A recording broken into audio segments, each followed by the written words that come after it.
या व्हिडिओमध्ये आपण पाहणार आहोत चौथी गणित बहुमुखी आकृत्यांमधील वर्तुळ. वर्तुळ आपण पाहणार आहोत.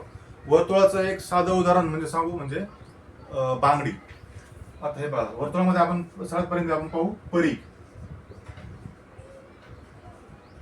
परी पहा, हे आहे वर्तुळ. वर्तुळामध्ये समजा हा बिंदू आहे, या बिंदूपासूनच इथून तर एवढं अंतर म्हणजे परिघ असतो, त्याला म्हणतात परी.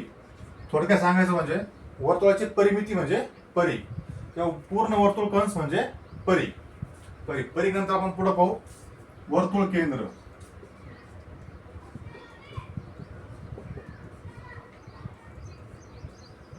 वर्तुळातील सगळ्यात मध्यभागी जो केंद्राला जो बिंदू असतो त्याला म्हणतात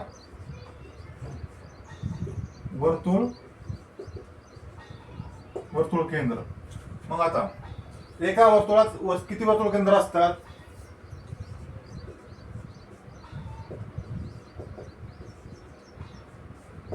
एका वर्तुळात वर्तुळ केंद्र किती असतात? एक. ठीक आहे. आता वर्तुळ केंद्रानंतर पुढे आपण पाहू त्रिज्या. त्रिज्या म्हणजे काय? वर्तुळ केंद्र आणि परिघावरील कोणताही एक बिंदू, समजा हा बिंदू आहे, तर वर्तुळ केंद्र आणि परिघावरील कोणताही एक बिंदू जोडला तर भेटते आपल्याला त्रिज्या. तर ही आहे त्रिज्या. आता पहा, आता तर वर्तुळ केंद्र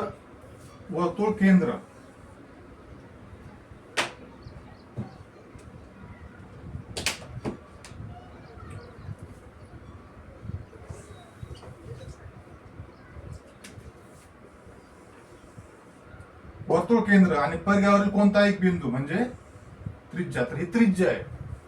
आणखी ही त्रिज्या आहे, ही त्रिज्या आहे, ही त्रिज्या आहे. या सर्व त्रिज्या आहेत. मग मला सांगा बरं, आपण जास्तीत जास्त किती त्रिज्या काढू शकतो एका वर्तुळात? एका वर्तुळात आपण अशा अनंत त्रिज्या काढू शकतो. त्रिज्या आपण किती काढू शकतो?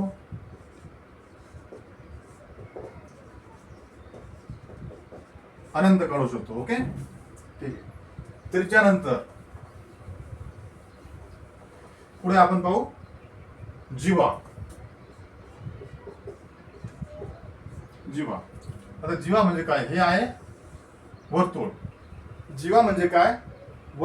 परिघावरील कोणतेही दोन बिंदू जोडले तर जीवा भेटते. हा परिघावरचा हा बिंदू, परिघावरचा हा बिंदू जोडली, भेटली जीवा. परिघावरचा हा बिंदू, परिघावरचा हा बिंदू जोडले, जीवा. ही जीवा, ही जीवा. या सर्व जीवा आहेत. तर मला सांगा बरं, आपण जास्तीत जास्त किती जीवा काढू शकतो? जीवा आपण अनंत काढू शकतो.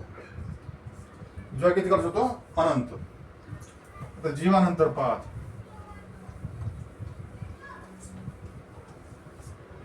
आता समजा हे आहे वर्तुळ, हे केंद्रबिंदू.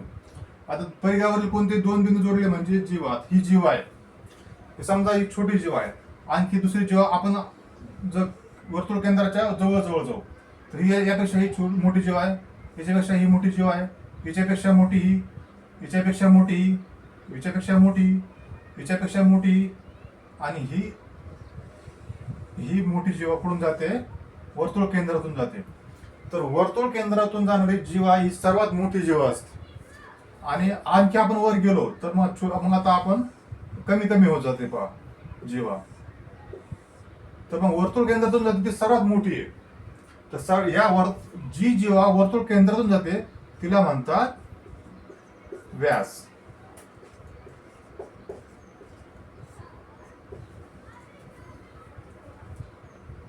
तर व्यास म्हणजे काय? जी जीवा वर्तुळ केंद्रातून जाते त्या जीवेला व्यास म्हणतात. मग व्यास पहा, आता हा वर्तुळ केंद्र आहे, वर्तुळ केंद्रातून गेली, वर्तुळ केंद्रातून गेली, ही जीवा वर्तुळ केंद्रातून गेली. तर या सर्व वर्तुळ केंद्रातून जाणारे जीवा आहेत. तर आपण जास्तीत जास्त किती जीवा काढू शकतो? व्यास किती काढू शकतो आपण? जास्तीत जास्त व्यास किती काढू शकतो आपण? अनंत. आता पहा, आता एक्झामिनरचा आवडता प्रश्न काय आहे? सर्वात मोठी जीवा,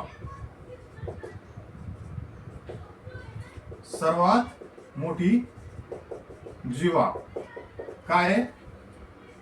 व्यास. व्यास ही सर्वात मोठी जीवा आहे. ही एक्झामिनरचा हा आवडता प्रश्न असतो पहा, की सर्वात मोठी जीवाला काय म्हणतात? व्यास म्हणतात. दुसरा प्रश्न काय? वर्तुळाच्या परिमितीला काय म्हणतात? वर्तुळाची परिमिती. वर्तुळाची परिमिती म्हणजे काय? परिघ.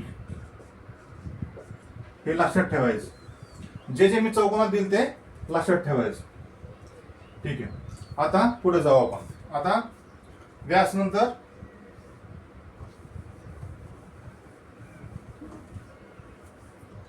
आता हे पहा,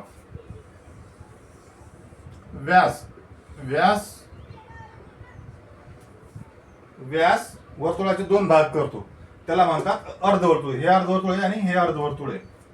आणि जर आपण वर्तुळाला दोन बिंदू कट केले तर त्याला म्हणतात वर्तुळ कंस. आता समजा हा ए बिंदू आहे आणि हा बी बिंदू आहे, हा सी बिंदू आहे आणि हा डी बिंदू आहे. तर हा एक वर्तुळ कंस आहे. या वर्तुळ कंसाचं नाव काय आहे?